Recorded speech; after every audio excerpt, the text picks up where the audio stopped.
এমন আমি তোকে কতবার বারণ করেছি ওই নীলুর সাথে আড্ডা দিবি না? তুই কি কানে শুনতে পাস না? আমি তোকে চোখের আড়াল করলেই তুই ওই মেয়ের সাথে ঢলাঢলি শুরু করিস। নীলু আমার ফ্রেন্ড, ওর সাথে আমি নোটস শেয়ার করছিলাম। আপনি বারবার এসে কেন চিল্লাচিল্লি করেন?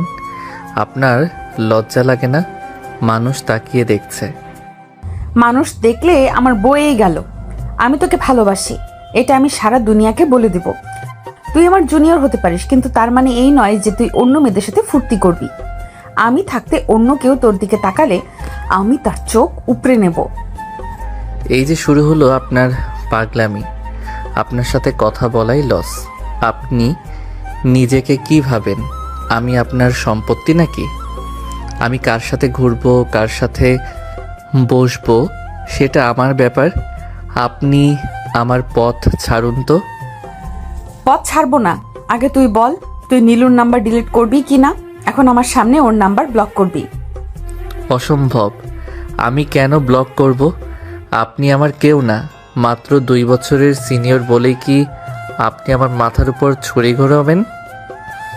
আমি আপনাকে পছন্দ করি না, এটা কি আপনার মাথায় ঢোকে না? পছন্দ করিস না মানে? কেন করিস না? আমার কিসের অভাব? সুন্দরী নই আমি, নাকি আমার টাকা পয়সা কম? ক্যাম্পাসের সব ছেলে আমার পেছনে লাইন দেয়, আর আমি কিনা তোর পেছনে ঘুরি, আর তুই আমাকে ইগনোর করছিস।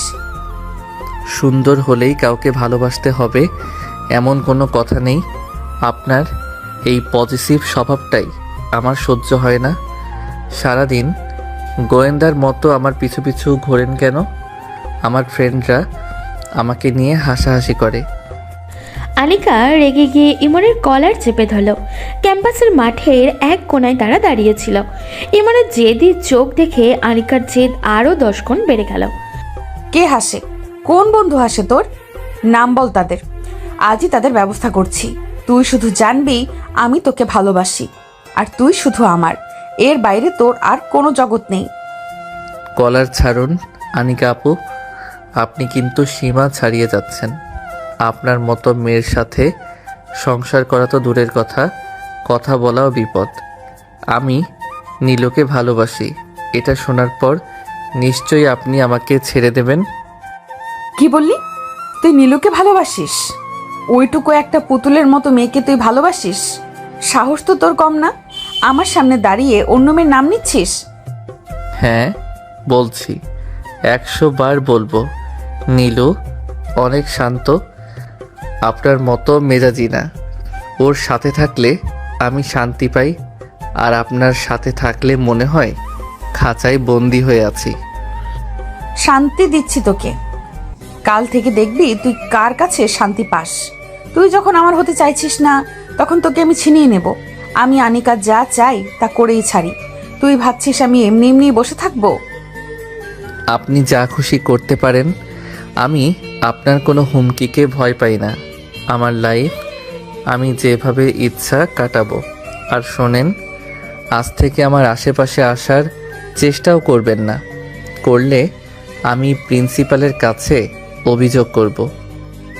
প্রিন্সিপালকে আমি পকেটে নিয়ে ঘুরি রে ইমন। তুই আমার ক্ষমতা সম্পর্কে জানিস না। তোকে যদি আমি আজ রাতেই আমার বাড়িতে তুলে নিয়ে যাই, কেউ কিচ্ছু করতে পারবে না। ফালতু কথা বলবেন না। আমি বাসায় যাচ্ছি, আর খবরদার আমাকে ফলো করবেন না। আপনার মুখ দেখলেও এখন আমার মেজাজ গরম হয়।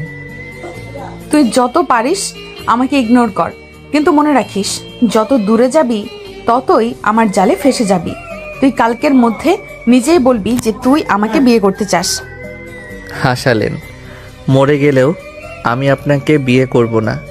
আপনার মতো একটা ডাইনিকে বিয়ে করার চেয়ে বিষ খাওয়া ভালো। ডাইনি? আচ্ছা ঠিক আছে, এই ডাইনির কারিশমা তুই আজ রাতেই বুঝবি। তোকে ভালোবেসে কাছে পেতে চেয়েছিলাম, তুই সেটা বুঝলি না। এখন জোর করেই তোকে আমার করতে হবে। দেখা যাবে কার জোর কত। আজ থেকে আপনার সাথে আমার সব সম্পর্ক শেষ। এমনকি জুনিয়র হিসেবে যে সম্মান দিতাম সেটাও আর পাবেন না। ইমনের রাগে গজগজ করতে করতে তার বাইক স্টার্ট দিয়ে চলে গেল। আনিকা এক দৃষ্টিতে তার যাওয়ার দিকে তাকিয়ে রইল আর মনে মনে শয়তানি বুদ্ধি আটতে লাগলো। অনেক হয়েছে সম্মান দেওয়া, এবার ভালোবাসাটা আমি আদায় করে নেব।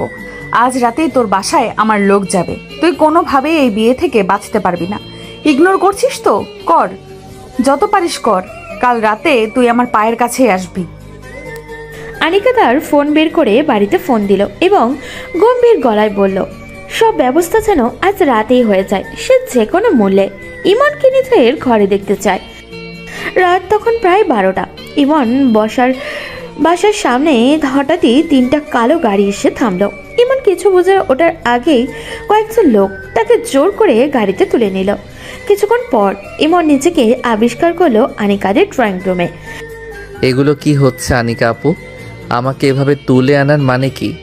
আপনি কি পাগল হয়ে গেছেন? আমাকে এক্ষুনি ছাড়ুন। বললাম না তোকে আমি আদায় করেই ছাড়বো। রাগ করিস না ইমন, একটু পরেই আমাদের বিয়ে। কাজী সাহেব চলে এসেছেন, সব আয়োজন শেষ। এখন শুধু তুই কবুল বলবি। বিয়ে মানে? আপনার কি মাথা ঠিক আছে? আমি আপনাকে বিয়ে করব না, কোনোভাবেই না। আপনি আমাকে কিডন্যাপ করেছেন, আমি আপনার নামে মামলা করব। মামলা করবি? সেই সুযোগ কি আমি তোকে দেব? তুই আমার বাড়িতে, আমার কবজায়। এখান থেকে বের হওয়ার একটাই রাস্তা, সেটা হলো আমার স্বামী হয়ে বের হওয়া। ঠিক সেই সময় আনিকার বাবা চৌধুরী সাহেব শোরগোল শুনে নিচে নেমে এলেন। ড্রয়িং রুমের অবস্থা দেখে তিনি পুরো আকাশ থেকে পড়লেন। আনিকা, এসব কি হচ্ছে? এই ছেলেটা কে? আর এত রাতে কাজী সাহেব এখানে কেন? তুই কি পাগল হয়ে গেছিস মা?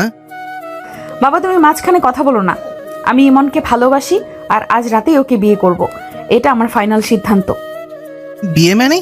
একটা ছেলেকে রাস্তা থেকে তুলে এনে তুই এইভাবে বিয়ে করবি? তোর কি মান সম্মানের কোনো ভয় নেই? লোক জানলে কি বলবে? তুই ওকে পছন্দ করে সেটা আগে তো বলবি। এভাবে জোর করে কিছুই হয় না। দেখো বাবা, আমি জানি তুমি কি বলবে, কিন্তু মনে রেখো আমি তোমার মেয়ে। আমি যা একবার জেদ ধরি সেটা আমি করেই ছাড়ি। আজকে তুমি আমাকে একদম বাধা দিতে পারবে না। আমি ওকে চাই মানে চাই। ওকে ছাড়া আমি অন্য কাউকে বিয়ে করব না, আর ওকেও অন্য কারোর হতে দেব না। মা, পাগলামি করিস না। বিয়ে কোনো ছেলে খেলা না। ছেলেটা তোকে পছন্দ করে না। ওর চোখে মুখে আতঙ্ক দেখছিস না? এভাবে জোর করে কারো জীবন নষ্ট করিস না।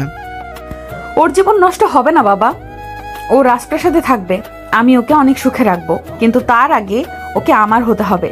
তুমি যদি এখন বাধা দাও তবে আমি নিজের কোনো ক্ষতি করে ফেলবো। তুমি কি চাও তোমার মেয়ে মরে যাক? তুই সবসময় এমন জিদি করিস মা। ছোটবেলায় যা চাইতি তাই দিতাম, কিন্তু আজ তুই যা করেছিস সেটা অনেক বড় অন্যায়। তবু আমি জানি তোকে থামানোর ক্ষমতা আমার নেই। তুই যখন ঠিক করে ফেলেছিস, আমি আর কি বলবো? আঙ্কেল, আপনিও ওকে সাপোর্ট করছেন। ও আমাকে জোর করে বিয়ে করছে, এটা তো অপরাধ। আপনি ওকে বোঝান। চুপ কর ইমন। বাবা বুঝে গেছে যে আমার জেদের সামনে কারো কিছু করার নেই। বাবা তুমি ওপাশে গিয়ে বসো। কাজী সাহেব আপনি আপনার কাজ শুরু করুন। আমি কবুল বলবো না। আপনি আমাকে মেরে ফেললেও আমি এই বিয়েতে রাজি হব না। আপনার মতো একটা জেদি আর অহংকারী মেয়েকে আমি ঘৃণা করি। ঘৃণা থেকেই ভালোবাসা হবে রে। তুই এখন কবুল না বললে আমি তোর পরিবারে বিপদ হতে পারে। আমি তোকে ভালোবাসি বলেই তোকে তুলে এনেছি, তোর ক্ষতি করতে চাই না। কিন্তু তুই যদি জেদ করিস তবে আমি অন্য পথ ধরবো। আনিকার ইশারায় তার একজন লোক ইমনের ফোনের গ্যালারি থেকে তার ছোট বোনের ছবি বের করে দেখালো। ইমন একদম চুপচাপ হয়ে গেল। তার চোখে তখন জল টলমল করছে। আপনি এত নিচে নামতে পারেন? আমার বোনটার কি দোষ? ওকে কেন মাঝখানে আনছেন? দোষ তোর ইমন, তুই আমাকে মেনে নিলেই সব ঠিক। এবার শান্ত হয়ে কাজী সাহেবের পাশে বস। দেখিস আমি তোকে অনেক ভালোবাসবো। আমাদের সংসার হবে অনেক সুন্দর। এটা সংসার না আনিকা আপু, এটা আমার জন্য একটা জেলখানা। আপনি আমাকে সারা জীবনের জন্য পঙ্গু করে দিলেন। তোর এই কান্না আমি মুছে দিব। আজ থেকে তুই শুধু আমার। কাজী সাহেব শুরু করুন। আনিকার জেদ আর ইমনের অসহায়ত্বের মাঝে বিয়ের কাজ শুরু হলো। আনিকার বাবা এক পাশে চুপচাপ দাঁড়িয়ে দেখছিলেন। তার আদুরে মেয়ের এই ভয়ঙ্কর রূপ আগে কখনো দেখেননি তিনি। ড্রয়িং রুমে যখন বিয়ের তোড়জোড় চলছে তখন আনিকার মা হন্ততন্ত হয়ে সিঁড়ি দিয়ে নিচে নেমে এলেন। নিচতলার অবস্থা দেখে তার হাত পা রীতিমতো ঠান্ডা হয়ে গেল। তিনি বিশ্বাসই করতে পারছেন না যে তার মেয়ে এমন একটা কাজ করতে পারে। ওগো, তুমি এখানে ঠায় দাঁড়িয়ে আছো কেন? দেখছো না মেয়েটা কি কাণ্ড করেছে? একটা জলজান্ত ছেলেকে গুন্ডা দিয়ে তুলে এনেছে বিয়ে করবে বলে। তুমি কি কিছুই বলবে না? আমি কি বলবো? তুমি কি তোমার মেয়েকে চেনো না? ও এখন যে জেদ ধরেছে তাতে আমি বাধা দিলে ও নিজেকেও শেষ করে ফেলবে। আমি অনেক বোঝানোর চেষ্টা করেছি, কিন্তু ও কোনো কথাই শুনছে না। তার মানে তুমি এই অন্যায় হতে দেবে? একটা মাসুম ছেলের জীবন এভাবে বরবাদ হতে দেখবে? ও তো এখনো পড়াশোনা শেষ করেনি। ওর বাবা মার কথা একবার ভাবো। আমাদের মান সম্মান বলে তো আর কিছু থাকবে না। দেখছো না আনিকা কিভাবে তাকাচ্ছে? ও সরাসরি বলে দিয়েছে যে আমি মাঝখানে গেলে ও নিজের বড় কোনো ক্ষতি করে ফেলবে। আমি বাবা হয়ে ওকে মরতে দিতে পারি না। তুমি তোমার মেয়েকে জানো, ও যা বলে তা ও করেই ছাড়ে। মেয়েটা যে কেন এমন হলো আমি কিছুই বুঝতে পারছি না। আমরা কি ওকে কোনোদিনও কিছুর অভাব দিয়েছি? এত আদর দিয়ে কি ভুল করলাম? মানুষের ভালোবাসা তো সুন্দর হয়, কিন্তু ওর ভালোবাসা কেন এমন জানোয়ারের মতো? এটা শুধু ওর জেদ না গো, আমি ওর চোখে ভালো করে তাকিয়েছি। আমি ওর চোখে ছেলেটার প্রতি সত্যি সত্যি পাগলামি ভরা ভালোবাসা দেখেছি। ভালোবাসা যখন মাথার উপর উঠে যায় তখন মানুষ হিতাহিত জ্ঞান হারিয়ে ফেলে। আনিকা এই ছেলেটাকে নিজের প্রাণের চেয়েও বেশি ভালোবাসে, তাই ও ভালো মন্দের তফাৎ ভুলে গেছে। ভালোবাসা কি এভাবে জোর করে হয়? জোর করে কি কারো মন পাওয়া যায়? আজও বিয়ে করছে ঠিকই, কিন্তু সারা জীবন কি ও এই ছেলের মন পাবে? ছেলেটা তো ওকে এখন দু চোখে দেখতে পারছে না। এখন হয়তো পারছে না, কিন্তু আনিকার যত্ন আর ভালোবাসায় হয়তো কোনোদিন ওর মন গলতেও পারে। আমাদের এখন আর কিছু করার নেই। আমি জানি কাজটা ভুল হচ্ছে, কিন্তু মেয়ের জীবন বাঁচাতে গেলে আমাকে এই অন্যায় মেনে নিতেই হচ্ছে। চিন্তা করো না, আনিকা ওকে অনেক সুখে রাখবে। ও তো কোনো জিনিসের মায়ে পড়লে সেটাকে বুক দিয়ে আগলে রাখে। এই মন, তুই কাঁদছিস কেন? আমি কি তোকে মেরে ফেলেছি? আমি তো তোকে বর বানাচ্ছি। একটু পর তোকে এই বাড়ির রাজকুমার বানিয়ে ছাড়বো। সব কান্না মুছে ফেল আর হাসি মুখে কবুল বল। আপনি একটা বড় অপরাধী। আপনি আমাকে বিয়ে করছেন না, আমাকে সারা জীবনের জন্য জেলখানায় ভরছেন। আপনি জানেন না আমি আপনাকে কতটা ঘৃণা করি। আপনার মুখ দেখলেও আমার গা ঘিন ঘিন করে। ঘৃণা করিস তো কি হয়েছে? ঘৃণা থেকেই তো ভালোবাসা হয়। তুই আমার কাছে থাকলে আমি তোকে শিখিয়ে দেব কিভাবে আমাকে ভালোবাসতে হয়। তুই পালানোর চেষ্টা করিস না, কারণ তোর পালানোর সব পথ আমি বন্ধ করে দিয়েছি। আমার বাবা মা যখন জানবে তখন তারা সহ্য করতে পারবে না। আপনি আমার পরিবারের কথা একবারও ভাবলেন না? আপনি কেমন মানুষ? তোর পরিবারের কথা আমি ভাববো। কাল সকালেই আমি তাদের কাছে লোক পাঠাবো। তারা যদি খুশি মনে আমাদের মেনে নেয় তবে ভালো, আর যদি না মানে তবে তাদের জন্য আমি অন্য ব্যবস্থা আছে। তুই তো জানিস আমি কেমন মেয়ে। আপনি জঘন্য। আপনি একটা ছোট বোনের ভয় দেখিয়ে আমাকে দিয়ে সই করাচ্ছেন। আপনার লজ্জা লাগে না? আমার কাছে আগে তুই, তারপর লজ্জা। তোকে পাওয়ার জন্য আমি সব করতে পারি। এই যে কাজী সাহেব বসে আছেন, উনি কিন্তু বেশিক্ষণ অপেক্ষা করবেন না। তাড়াতাড়ি সই কর, না হলে তোর ওই আদরের বোনটার একটা ছবি কিন্তু এক্ষুনি ভাইরাল হয়ে যেতে পারে। আমার কাছে সব রেডি আছে। না, দোহাই আপনার, আমার বোনের কোনো ক্ষতি করবেন না। ও তো আপনার কোনো ক্ষতি করেনি। আমি সই করছি, আপনি যা বলছেন আমি সব করছি। তাও ওকে ছেড়ে দিন। এই তো লাইনে এসেছিস, সইটা করে দে। তারপর দেখবি আমি তোর বোনের জন্য কত দামি গিফট পাঠাই। আর তুই তো এখন থেকে আমার কলিজা, তোকে আমি আমার চোখের মনি করে রাখবো। আমি সই করছি, কিন্তু মনে রাখবেন আনিকা আপু, আমি আপনাকে কোনোদিন ক্ষমা করব না। আমার জীবনটা আপনি বিষ করে দিলেন। ক্ষমা না করলেও চলবে, তুই শুধু আমার পাশে থাকলেই হবে। কাজী সাহেব, এবার আমার সইটা নিন। আজ থেকে ইমন শুধু আমার, আর আমি শুধু ইমনের। আমাদের মাঝে আর কেউ নেই। ইমনের সই করার সাথে সাথেই আনিকা খুশিতে আত্মহারা হয়ে গেল। ইমনের চোখে জল আর আনিকার চোখে জয়ের আনন্দ। চৌধুরী সাহেব তার স্ত্রী শুধু দীর্ঘশ্বাস ফেলে নিজেদের মেয়ের এই উন্মাদনা দেখতে থাকলেন। বেশ সব আনুষ্ঠানিকতা শেষ হতে না হতেই আনিকা প্রায় টেনে হিঁচড়ে ইমনকে তার সাজানো ঘরে নিয়ে এলো। ঘরের দরজা বন্ধ করে সে ইমনের দিকে কড়া নজরে তাকালো। কিরে, এখনো মাথা নিচু করে দাঁড়িয়ে আছিস কেন? এখন তো তুই আমার স্বামী, ঘরের ভেতর তো আর কেউ নেই। এবার অন্তত একটু হাস। আপনাকে আমি ঘৃণা করি আনিকা। আপনি জোর করে বিয়ে করেছেন ঠিকই, কিন্তু আপনি আমার শরীর ছোঁয়ার চেষ্টা করবেন না। আমি আপনাকে সহ্য করতে পারছি না। সহ্য তো তোকে করতেই হবে ইমন। তুই এখন আমার বিবাহিত বর। আমি তোকে অনেক শখ করে এখানে এনেছি। তুই যত আমাকে দূরে ঠেলবি আমি তত তোর কাছে আসব। তুই কি ভেবেছিস আমি তোকে শুধু ঘরে সাজিয়ে রাখার জন্য এনেছি? আপনি কি পাগল হয়ে গেছেন? আপনি আমার বড়, আপনার একটু তো লজ্জা থাকা উচিত। আমি আপনাকে দিদির মতো সম্মান করতাম, আর আপনি আমার সাথে এসব করছেন। আমার দম বন্ধ হয়ে আসছে।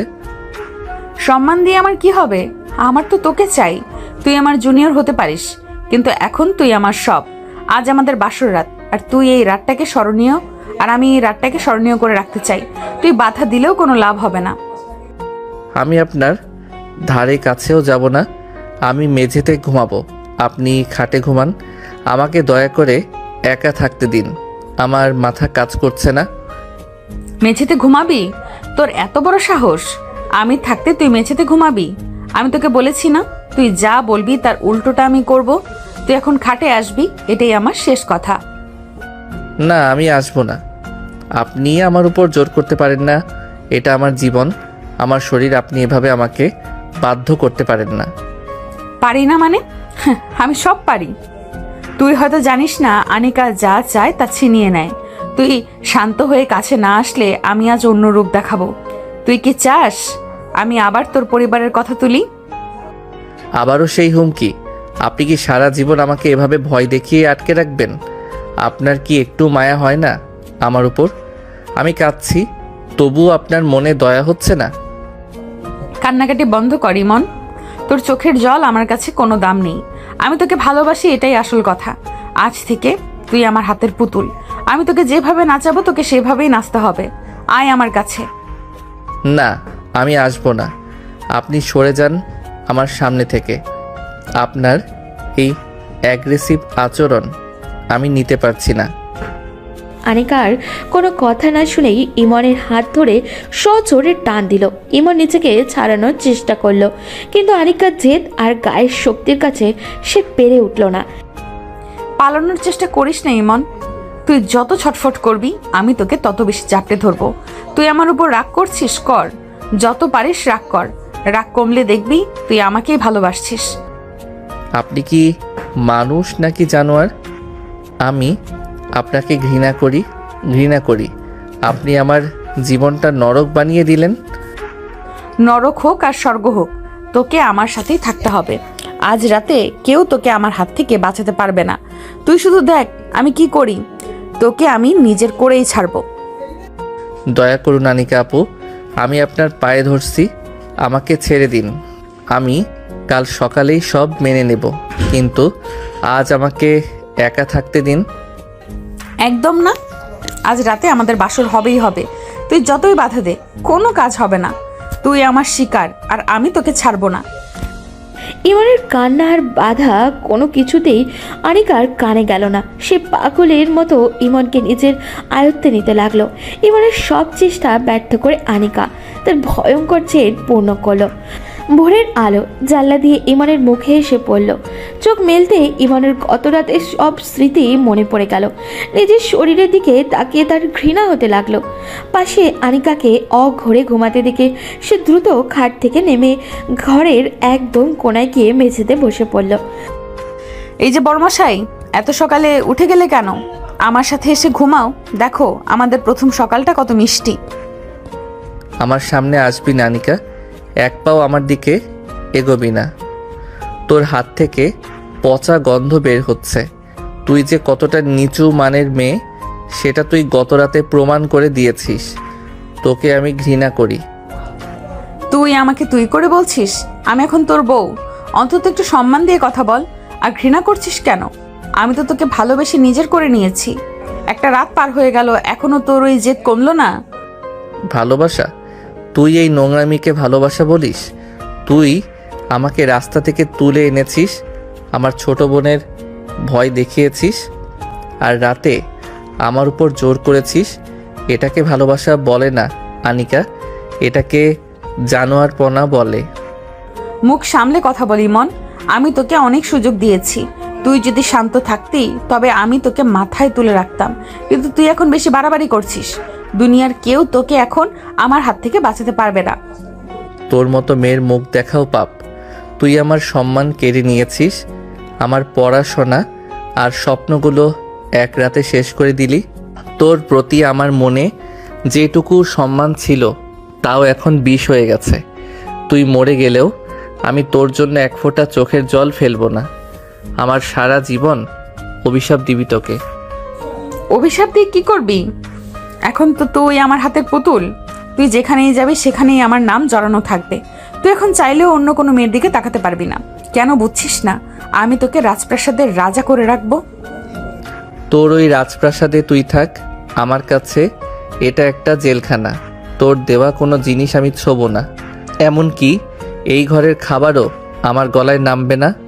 তুই আমাকে শিকল দিয়ে বেঁধে রাখতে পারবি, কিন্তু আমার মন কোনোদিন পাবি না। মন না পেলেও শরীরে তো পেয়েছি, সেটাই আমার জন্য অনেক। তুই আমার চোখের সামনে থাকবি, আমার সাথে এক বিছানায় থাকবি, এটাই আমার জেদ ছিল। আর আমি আমার জেদ পূরণ করেছি। এখন তুই চাইলে হাসি মুখে থাকতে পারিস, নাহলে সারা জীবন কেঁদে কাটিয়ে দিতে পারিস। তুই একটা মানসিক রোগী আনিকা, তোকে হাসপাতালে থাকা উচিত ছিল। তোর বাবা মাও তোর এই অন্যায় সায় দিল। ঘৃণা করি আমি এই পরিবারকে, ঘৃণা করি এই বাড়িকে। তোদের সবার শাস্তি হওয়া উচিত। আমার বাবা মাকে নিয়ে কথা বলবি না। ওনারা আমাকে ভালোবাসেন বলেই মেনে নিয়েছেন, আর তুইও একদিন সব মেনে নিবি। এখন চুপচাপ ফ্রেশ হয়ে নিচে আয়, আমরা একসাথে নাস্তা করব। পুরো বাড়ি সাজানো হয়েছে আমাদের জন্য। আমি তোর সাথে কোথাও যাব না, আমি এই ঘর থেকেও বের হব না। তুই আমাকে বিষ দিয়ে মেরে ফেল, তবুও তোর সাথে বসে হাসাহাসি আমি করতে পারবো না। তোর শরীর থেকে যে গন্ধ আসে সেটা সহ্য করার ক্ষমতা আমার নেই। তুই আমাকে অপমান করছিস? আমি তোকে কত যত্ন করে ঘরে সাজিয়েছি, আর তুই আমাকে বলছিস বমি আসে? মনে রাখিস ইমন, আমি তোকে যেমন আদর করতে পারি তেমনি তোকে তিলে তিলে শেষ করতেও পারি। আমার জেদ তুই এখনো দেখিসনি। তুই যত ইচ্ছা কষ্ট দে, তুই আমাকে মেরে ফেললেও আমি তোর কাছে নত স্বীকার করব না। তুই আমার দেহটা আটকে রেখেছিস ঠিকই, কিন্তু আমার আত্মা তোকে সারা জীবন অভিশাপ দেবে। তোর মতো মেয়ের কপালে কোনো দিন শান্তি জুটবে না।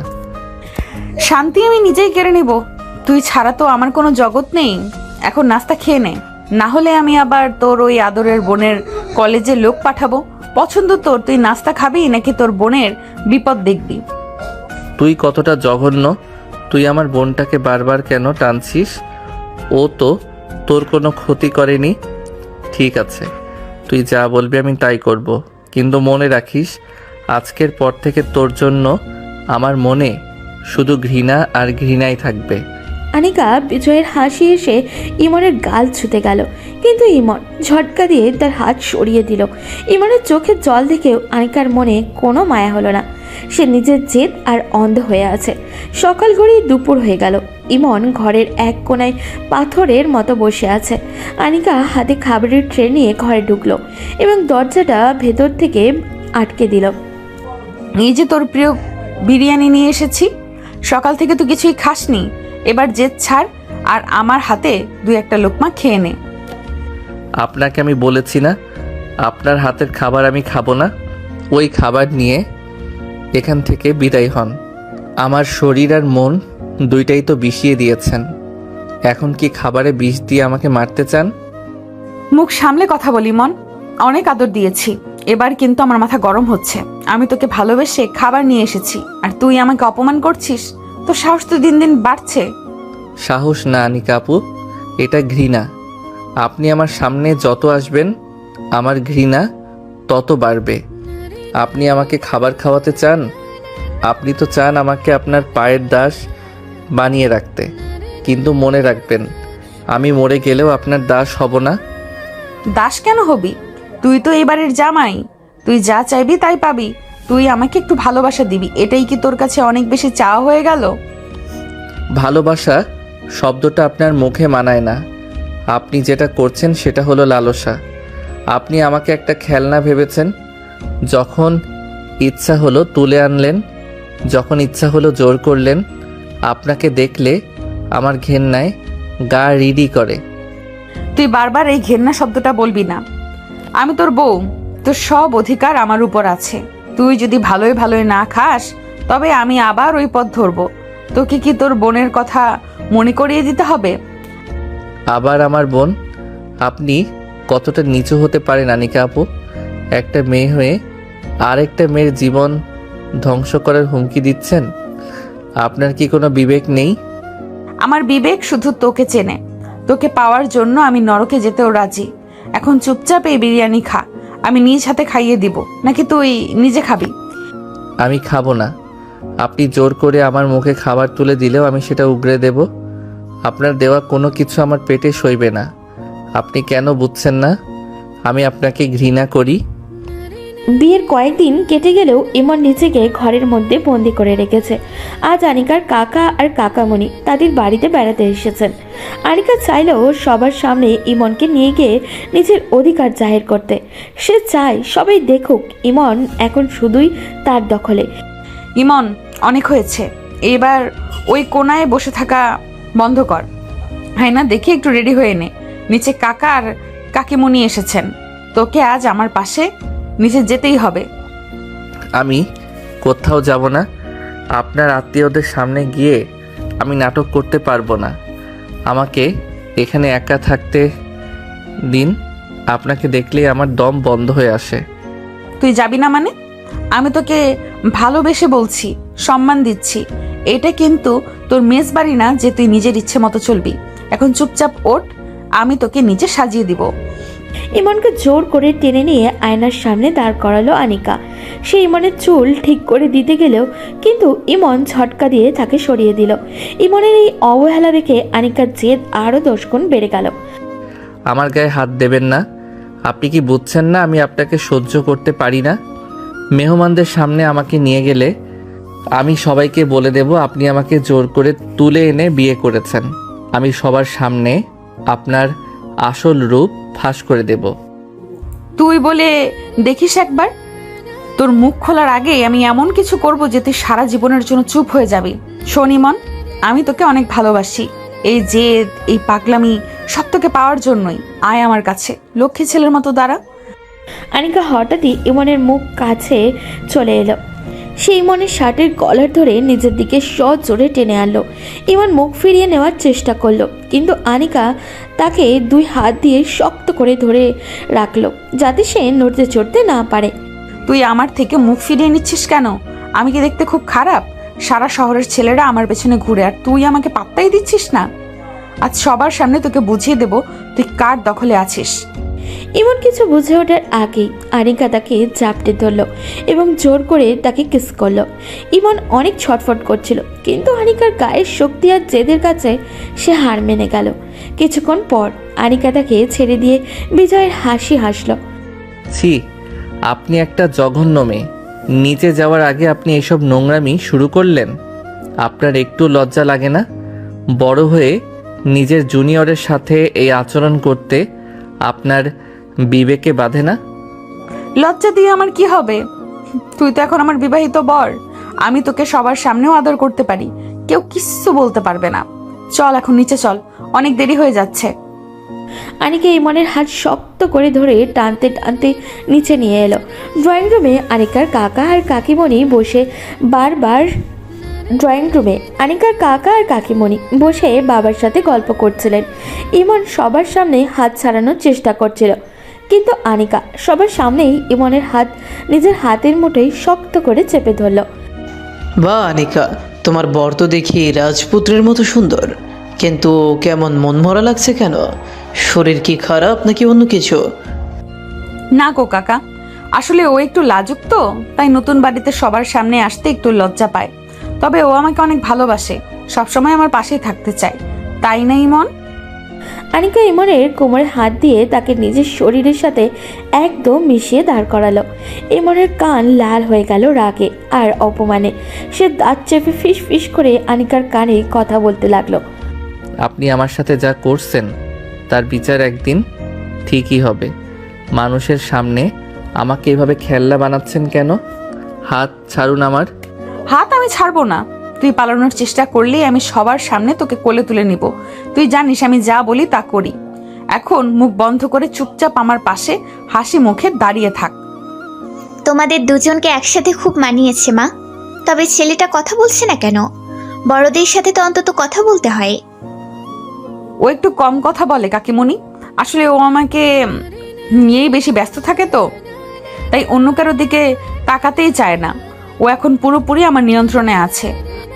কাকিমণি, আমি আসলে কিছু বলতে চাই।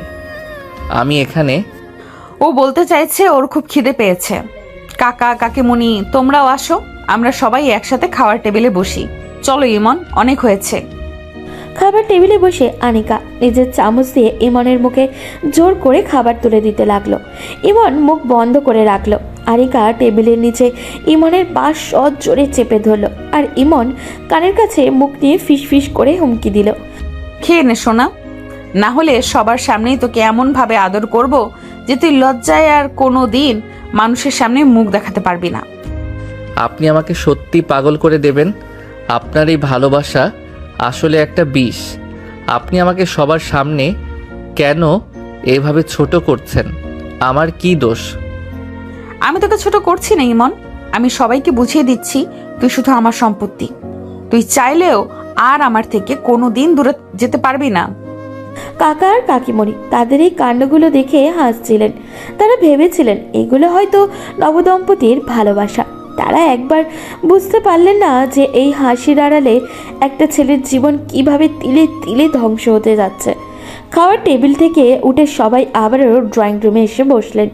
আনিকার কাকা এবং কাকিমণি ইমনের সাথে কথা বলার চেষ্টা করছেন, কিন্তু আনিকা এক মুহূর্তের জন্য ইমনকে তাদের সাথে একা ছাড়ছেন না।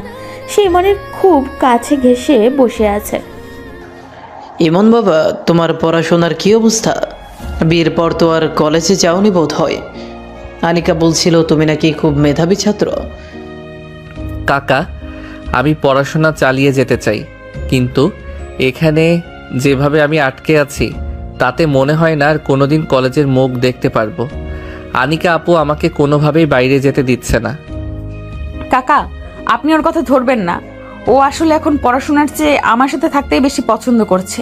আর আমি তো বলেছি ওর সব নোটস আমি বাড়িতেই আনিয়ে দেব। ওর বাইরে যাওয়ার কোনো দরকার নেই। কিন্তু মা, একটা ছেলেকে এভাবে সারাক্ষণ ঘরে আটকে রাখলে তো ওর মন খারাপ হবেই। ওকে মাঝে মাঝে বাইরে নিয়ে যাবি, ঘুরতে নিয়ে যাবি। দেখছিস না ছেলেটা কেমন ফ্যাকাশে হয়ে গেছে। কাকিমণি, বাইরে অনেক আপদ আছে। বিশেষ করে কলেজের মেয়েগুলো তো একদম ওত পেতে থাকে। আমি থাকতে আমার বর কেন অন্য মেয়েদের নজরে পড়বে?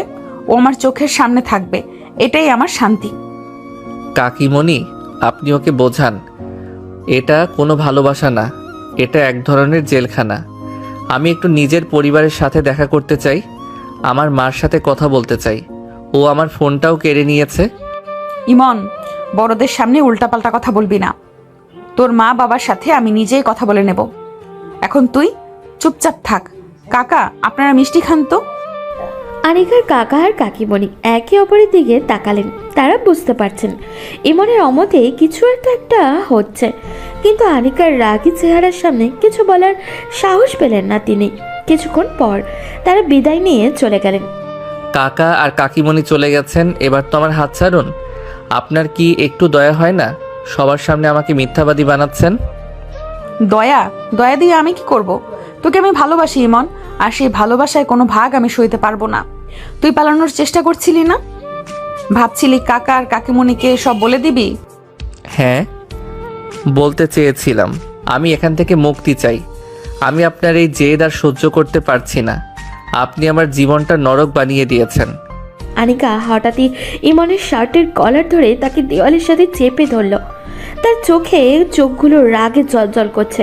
সে ইমনের খুব কাছে মুখ নিয়ে এলো। মুক্তি, তোর ডিকশনারিতে এই শব্দটা আর কোনোদিন আসবে না। তুই কি ভাবিস আমি এত বোকা যে তোকে কাকার সাথে একা কথা বলতে দেব? তুই যত পালানোর চেষ্টা করবি আমি তত তোকে দড়ি দিয়ে বেঁধে রাখবো। আপনি কি পাগল হয়ে গেছেন? আপনি আমার সাথে এভাবে কথা বলছেন কেন? আমি আপনার স্বামী, কোনো কেনা গোলাম নই। আমার কাছে তুই দুটোই। তুই আমার স্বামী, আবার তুই আমার ব্যক্তিগত সম্পত্তিও। তোর উপর শুধু আমার অধিকার। আজ থেকে তোর এই ঘরের বাইরে যাওয়া বন্ধ। তুই সারাদিন এই বিছানায় বসে থাকবি আর আমার জন্য অপেক্ষা করবি। আমি এটা হতে দেব না। আমি আজ রাতে এখান থেকে পালাবো। আপনি কতক্ষণ আমাকে নজরে রাখবেন? পালাবি? ঠিক আছে, চেষ্টা করে দেখ। আমার বাড়ির গেটে 4 জন বডিগার্ড থাকে। তুই যদি পাঁচিল টপকে যাওয়ার চেষ্টা করিস তবে ওরা তোকে এমন শিক্ষা দেবে যে তুই আর কোনোদিন হাঁটতে পারবি না। আর হ্যাঁ, তোর ছোট বোনের খবরটা কি চাস? আপনি আবার আমার বোনকে নিয়ে হুমকি দিচ্ছেন? আপনি কত নিচু হতে পারেন আনিকা আপু?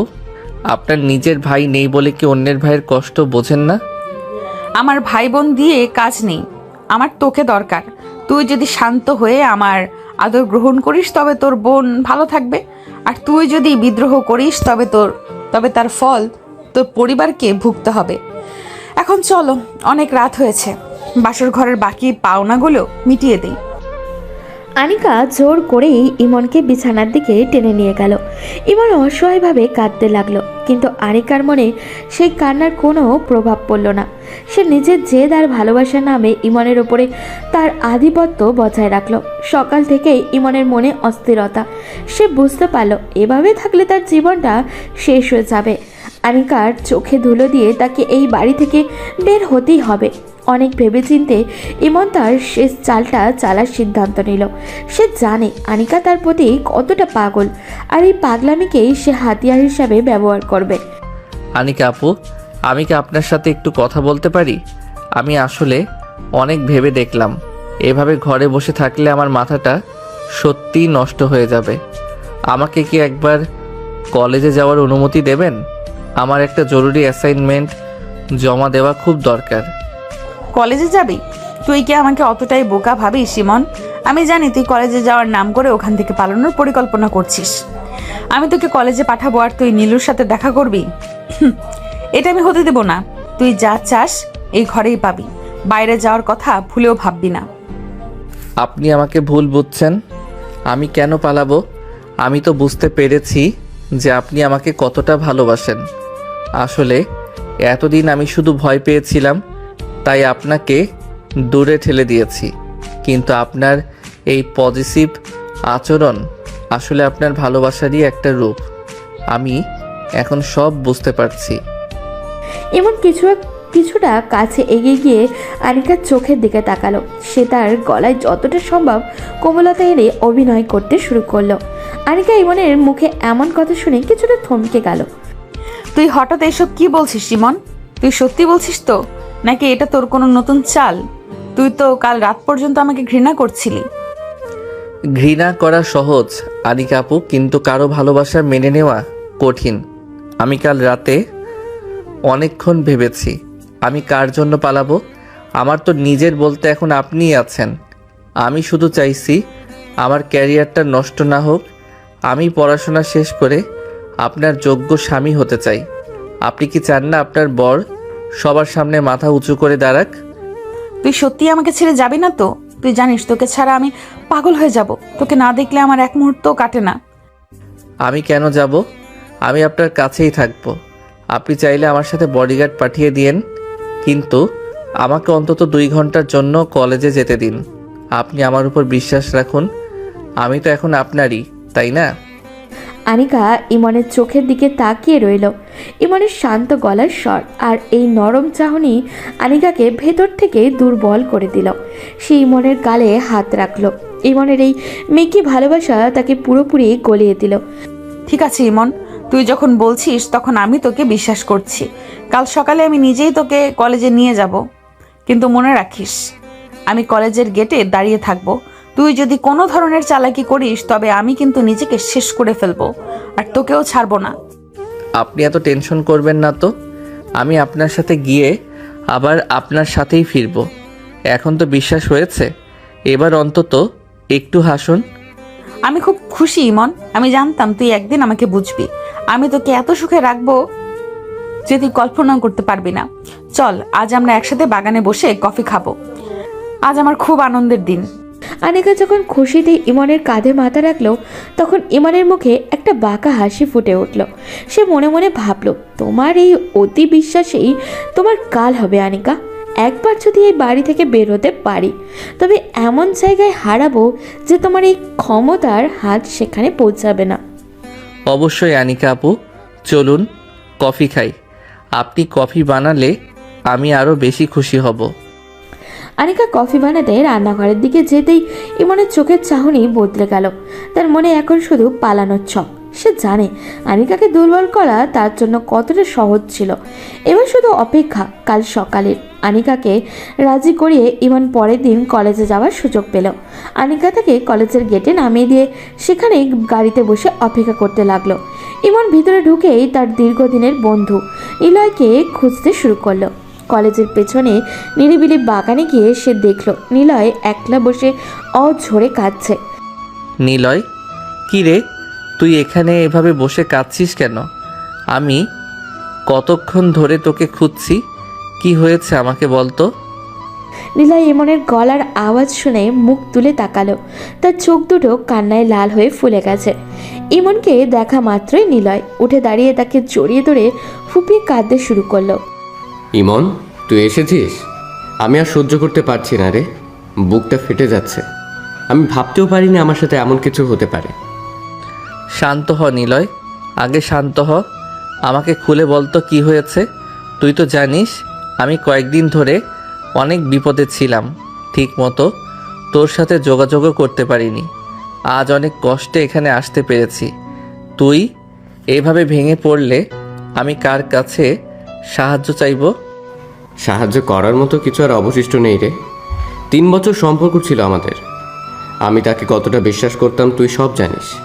নিজের জীবনের চেয়েও বেশি ভালোবেসেছিলাম তাকে, কিন্তু সে আমাকে জ্যান্ত কবর দিয়ে দিল। কেন? রিয়া কি কিছু করেছে? তোদের মধ্যে কি কোনো ঝগড়া হয়েছে? ঝগড়া হলে তো মানিয়ে নিতাম রেমন। সে আমাকে ধোঁকা দিয়েছে।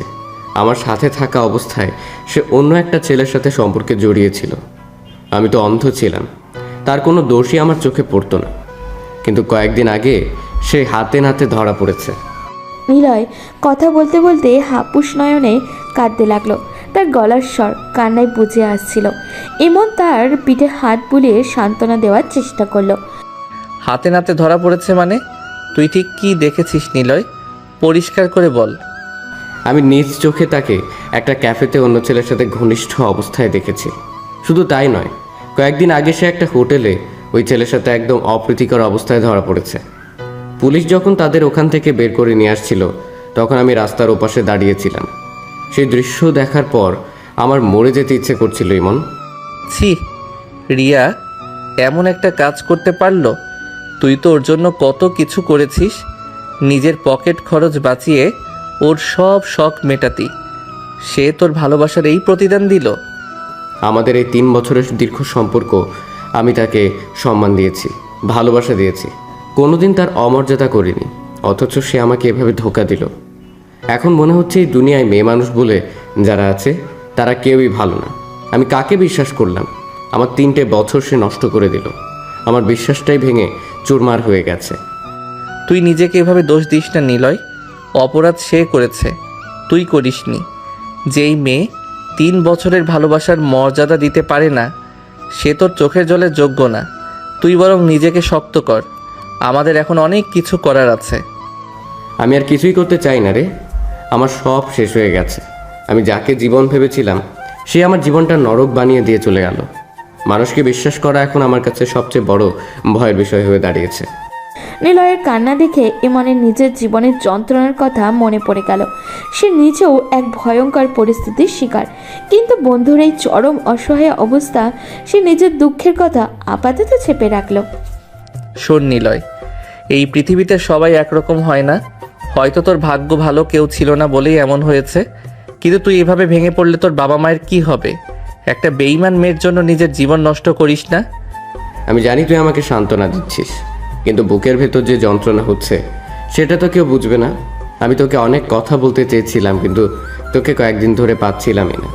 তোর কি হয়েছিল বলতো? তোর চেহারারও তো খুব খারাপ অবস্থা। আমার কথা তোকে পরে বলবো রে। এখন শুধু এটুকু জান যে আমি এক ভয়ঙ্কর বিপদে আছি। আমাকে আজই এই শহর থেকে পালাতে হবে। তুই যদি আমাকে একটু সাহায্য করিস তবে হয়তো আমি বাঁচতে পারবো। তুই বিপদে? কি হয়েছে আমাকে বল, আমি নিজের দুঃখ ভুলে তোকে সাহায্য করব। তুই তো আমার একমাত্র বন্ধু। ইমন এদিক ওদিক তাকিয়ে নিলয়ের সব কথা সংক্ষেপণে বুঝিয়ে বলতে শুরু করলো। নিলয়ের দুঃখের কথা শোনার পর ইমনের বুকের ভেতর জমে থাকা দীর্ঘদিনের রাগ আর ঘৃণার আগ্নেয়গিরির মতো ফেটে পড়ল। সে আর নিজেকে সামলাতে পারল না। ঠিক সেই সময় আনিকা কলেজের পেছনে বাগানে চলে এলো। ইমনকে দীর্ঘক্ষণ না দেখে সে আর গাড়িতে বসে থাকতে পারেনি। আনিকাকে দেখা মাত্রই ইমনের মেজাজ চরম পর্যায়ে পৌঁছে গেল। আপনি আবার এখানে কেন এসেছেন? আপনাকে কি আমি বলেছিলাম আমার পেছনে গোয়েন্দাগিরি করতে? এক মুহূর্তের জন্য কি আপনি আমাকে নিঃশ্বাস নিতে দেবেন না? আপনার মুখ দেখলে এখন আমার ঘৃণা হয়। ইমন, তুই এভাবে বলছিস কেন? আমি তো শুধু দেখতে এসেছিলাম তুই ঠিক আছিস কিনা। তুই তো বললি তুই আমাকে ভালোবাসবি, তবে এখন কেন আবার আগের মতো আচরণ করছিস? ভালোবাসা? আপনার মতো একটা নোংরা আর নিচু মনের মেয়েকে আমি ভালোবাসবো? আপনি কি আয়নায় নিজের চেহারা দেখেছেন? আপনি একজন অপরাধী, একজন সাইকো। আপনি জোর করে বিয়ে করে নিজেকে খুব বড় কিছু ভাবছেন। আপনার মতো জঘন্য মেয়ের পাশে দাঁড়াতেও আমার লজ্জা লাগে। আপনি একটা আবর্জনা যা আমার জীবনটাকে দুর্গন্ধময় করে তুলেছে। আনিকা ইমনের মুখে এমন কটু কথা শুনে স্তম্ভিত হয়ে গেল। সে ভাবতে পারেনি ইমন সবার সামনে তাকে এভাবে অপমান করতে ইমনের চোখ যে পরিমাণ ঘৃণা খেলা করছে তা দেখে আনিকার বুকটা কেঁপে উঠল। আমি কতটা ডেসপারেট এই খাঁচা থেকে পালানোর জন্য সেটা আপনি কল্পনাও করতে পারবেন না। আমি প্রতিটা সেকেন্ড গুনছি কখন আপনার এই বিষাক্ত হাত থেকে মুক্তি পাবো। আপনি ভাবছেন আমি আপনাকে ভালোবেসে ফেলেছি? ওটা তো অভিনয় ছিল, শুধু বাইরে আসার জন্য। আপনার মতো একটা ডাইনিকে ভালোবেসে নিজের জীবন নরক বানানোর কোনো ইচ্ছা আমার নেই। আপনার চরিত্র বলতে কিছু নেই, থাকলে আপনি একটা ছোট ছেলেকে এভাবে তুলে আনতেন না। ইমন, অনেক হয়েছে, চুপ কর তুই। আমি তোকে ভালোবাসি বলেই এসব করেছি। তুই আমাকে এত বড় কথা বলতে পারলি? আমি তোর জন্য কি না করেছি? কি করেছেন আপনি? আমার সম্মান নষ্ট করেছেন, আমার পরিবারকে হুমকি দিয়েছেন। আপনার ভালোবাসা আসলে একটা অসুখ। আপনি একটা বাজারের মেয়ের চেয়েও অধম, যে কিনা টাকার জোরে ভালোবাসা কিনতে চায়। আমি আপনার ছোঁয়া মনে পড়লে এখন বারবার সাবান দিয়ে নিজেকে পরিষ্কার করি। আপনাকে আমি আমার জীবনের সবচেয়ে বড় অভিশাপ মনে করি। আনিকার দুই চোখ বেয়ে জল গড়িয়ে পড়তে লাগলো। ইমনের বলা প্রতিটা শব্দ তার বুকে তীরের মতো বেঁধেছিল। যে কোনোদিনও ভাবেনি তার ভালোবাসাটা ইমন এত ছোট নজরে দেখে। আনিকার মনে হলো তার পায়ের নিচ থেকে মাটি সরে সরে যাচ্ছে ক্রমশ। আমি কি এতটাই খারাপ? আমি তো শুধু ওকে নিজের কাছে রাখতে চেয়েছিলাম। ও কেন আমাকে ভালোবাসলো না? ও আমাকে বাজারের মেয়ের সাথে তুলনা করলো। আমি ওর জন্য সব ছেড়েছি, আর ও আমাকে আবর্জনা বলছে। আমার কি কোনো সম্মান নেই? আনিকা টুকরে কেঁদে উঠল। ইমনের বলা ডাইনি আর নোংরা মেয়ে শব্দগুলো যেন তার কানে বারবার বাজতে লাগলো। এতদিন সে শুধু নিজের জেদ আর ভালোবাসার কথা ভেবেছে, কিন্তু আজ ইমনের ঘৃণা তার আত্মসম্মানে প্রচণ্ড আঘাত করলো। আনিকার ভেতরে সেই দাপুটে মেয়েটা আজ অপমানে কুঁকড়ে গেল। কাঁদছেন কেন? এই নাটক দেখার সময় আমার নেই। আপনার এই চোখের জলও আমার কাছে বিষের মতো। আপনি এখান থেকে চলে যান, না হলে আমি সত্যি নিজের কোনো ক্ষতি করে ফেলবো। আমি আপনাকে ঘৃণা করি আনিকা, মৃত্যু পর্যন্ত এই ঘৃণা থাকবে। আনিকা কোনো কথা না বলে উল্টো দিকে দৌড়ে চলে গেল। তার মনের ভেতরে এখন অদ্ভুত এক শূন্যতা আর হাহাকার। সে বুঝতে পারল সে জোর করে ইমনের শরীর পেয়েছে ঠিকই, কিন্তু আজ ইমনের কটু কথায় তার আত্মসম্মানবোধ তাকে দংশন করতে শুরু করেছে। আনিকা বুঝতে পারছে না সে এরপর কি করবে। আনিকা অপমানে কাঁদতে কাঁদতে সেখান থেকে চলে যাওয়ার পর বাগানে এক অদ্ভুত নীরবতা নেমে এলো। ইমন এখনও রাগে ফুঁসছে, তার বুকটা ধরফর করছে। সে নিলয়ের দিকে তাকিয়ে দেখলো নিলয় এক দৃষ্টিতে তার দিকে তাকিয়ে আছে। নিলয়ের মুখে এখন আর কোনো কান্নার ছাপ নেই, বরং তার ঠোঁটের কোণে একটা তাচ্ছিল্য ভরা হাসি ফুটে উঠেছে। তুই এভাবে আমার দিকে তাকিয়ে হাসছিস কেন নিলয়? আমি কি খুব ভুল কিছু বলেছি? ওই মেয়েটা আমার জীবনটা বিষিয়ে দিয়েছে, আর তুই আমাকে দেখে হাসছিস? তুই আমাকে এভাবে উপেক্ষা করছিস কেন? আমি হাসছি নিজের ভাগ্য আর তোর বোকামি দেখে। তুই নিজেকে অনেক বড় ভিকটিম ভাবছিস, তাই না? আমি তোকে দেখে সত্যি অবাক হচ্ছি ইমন। আমি এখানে ভালোবাসা হারানোর শোকে কাতর হয়ে আছি। বুক ফেটে যাচ্ছে, কারণ যাকে 3 বছর ধরে ভালোবেসেছি সে অন্য ছেলের বিছানায় ধরা পড়েছে। আর তুই হাতের লক্ষ্মীকে পায়ে ঠেলে দিচ্ছিস। তুই কি পাগল হয়ে গেছিস নিলয়? তুই আনিকার পক্ষ নিচ্ছিস। ও আমাকে জোর করে বিয়ে করেছে, আমাকে ঘরে আটকে রেখেছে, এটাকে তুই ভালোবাসা বলিস? হ্যাঁ, এটাই ভালোবাসা। তুই বুঝবি না এমন, কারণ তুই কারো অবহেলা এখনো পাসনি। আমি একটা মেয়েকে 3 বছর ধরে সব দিয়েও আগলে রাখতে পারিনি। সে আমার ভালোবাসা তুচ্ছ করে অন্য ছেলের আসক্ত হয়েছে। আর আনিকা আপু, সে বয়সে তোর বড় হতে পারে, সামাজিকভাবে হয়তো তার পদ্ধতিটা ভুল ছিল, কিন্তু তার ভালোবাসাটা খাঁটি। সে তোকে ছাড়া অন্য কাউকে চেনে না। তোকে পাওয়ার জন্য সে নিজের মান সম্মান সমাজ সব বিসর্জন দিয়ে তোকে জোর করে হলেও নিজের কাছে আটকে রেখেছে। এমন পাগল করা ভালোবাসা পাওয়া ভাগ্যের ব্যাপার রে বন্ধু। সবাই এমন কাউকে পায় না যে তাকে পাওয়ার জন্য দুনিয়া উল্টে দিতে পারে। নিলয়ের কথাগুলো শুনে ইমনের কানে যেন তপ্ত শিরার মতো বিঁধল। সে একদম স্তব্ধ হয়ে গেল। নিলয় যে দৃষ্টিভঙ্গি থেকে কথাগুলো বলল সেটা ইমন এর আগে কোনো দিনও ভাবেনি। নিলয় আবারও বলতে শুরু করলো, রিয়া আমাকে ধোঁকা দিয়েছে, কারণ সে আমাকে কোনোদিন ওভাবে ভালোবাসেনি। কিন্তু আনিকা আপু তোকে কোনোদিন ধোঁকা দেবে না। সে তোকে তার জান দিয়ে আগলে রাখছে। আজ তুই তাকে সবার সামনে যে ভাষায় অপমান করলি, তাতে অন্য কোনো মেয়ে হলে তোকে হয়তো জেলের ভাত খাওয়াতো।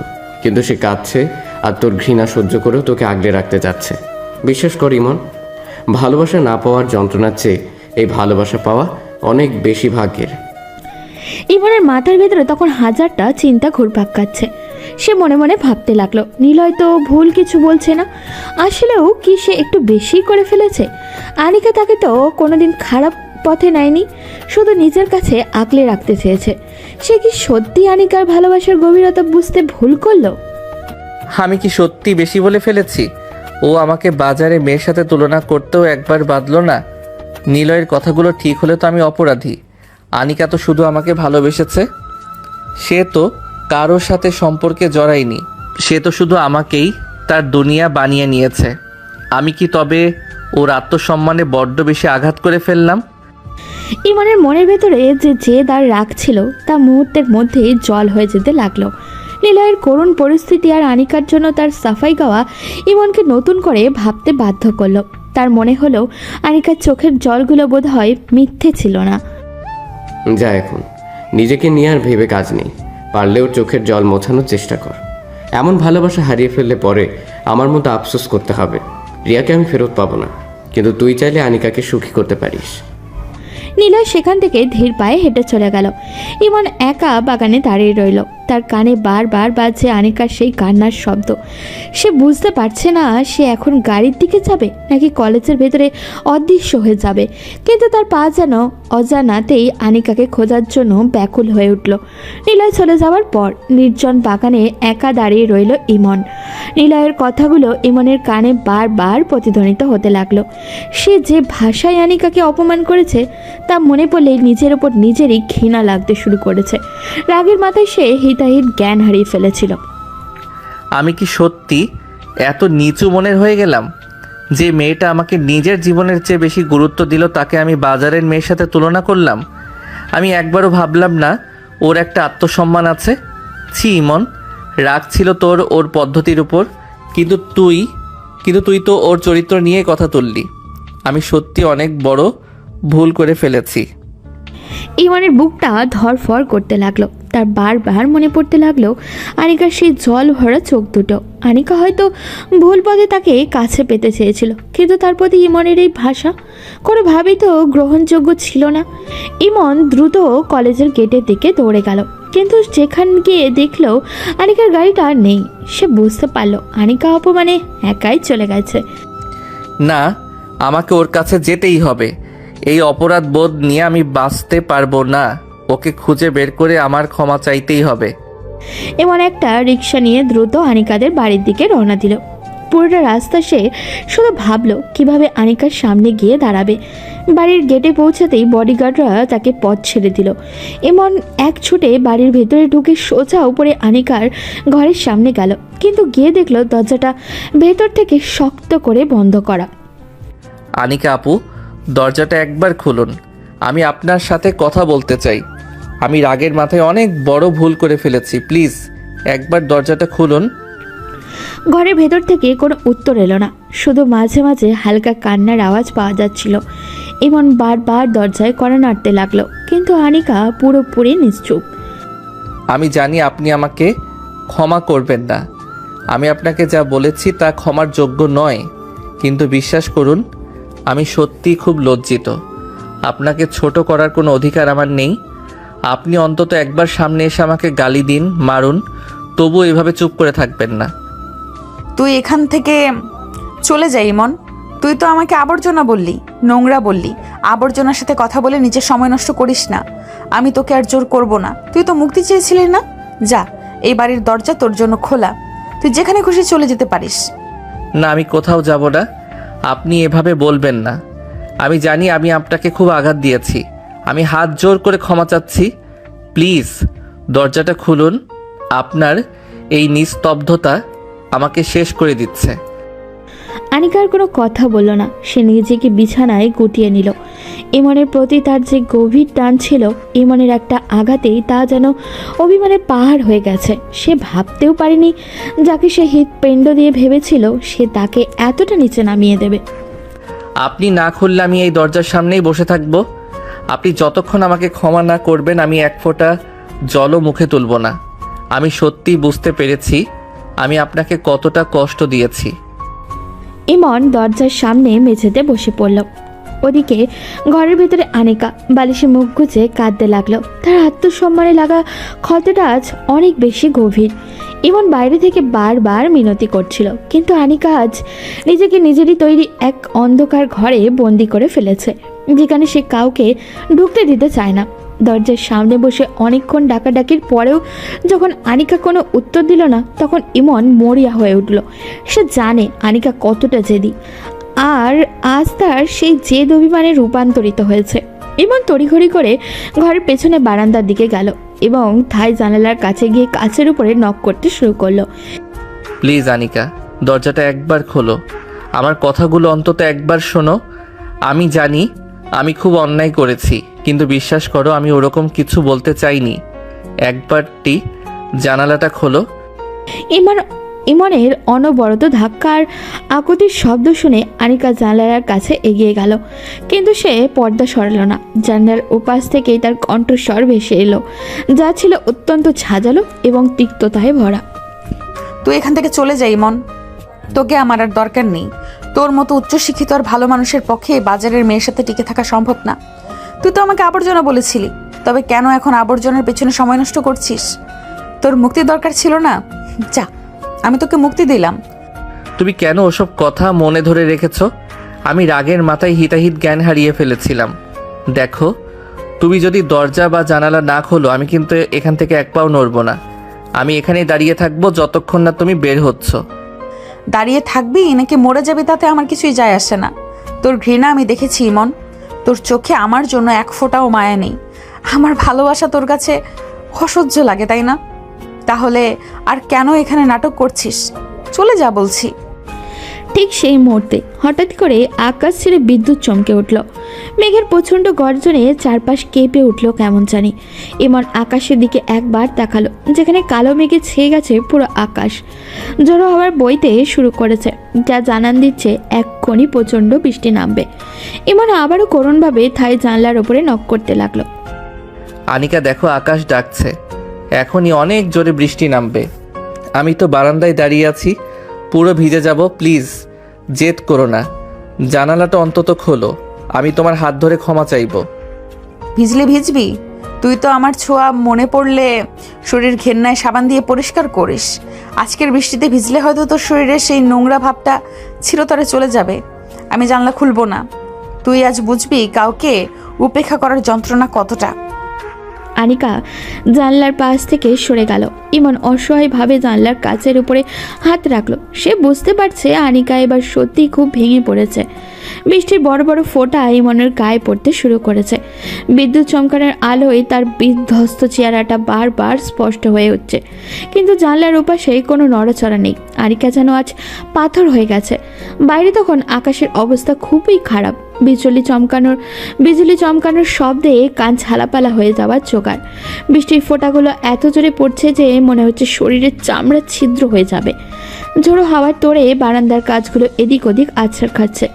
ইমন জানলার পাশে একদম লেপ্টে দাঁড়িয়ে আছে। তার পরনের পাতলা শার্টটা ভেজে শরীরের সাথে সেটে গেছে একদম। ঠান্ডায় সে কুকড়ে যাচ্ছে, কিন্তু তার মনে এখন জেদ চেপে গেছে। সে ক্ষমা না নিয়ে এখান থেকে এক পাও নড়বে না। আনিকা, তুমি কি সত্যি আমার সাথে এমন করবে? আমি মানছি আমি খুব বাজে কথা বলেছি, কিন্তু তাই বলে তুমি আমাকে এইভাবে ঝড়ের মধ্যে বাইরে ফেলে রাখবে? প্লিজ জানালাটা খোলো। আমার শরীর আর চলছে না, সারা শরীর বরফের মতো ঠান্ডা হয়ে গেছে। একবার অন্তত তাকাও আমার দিকে।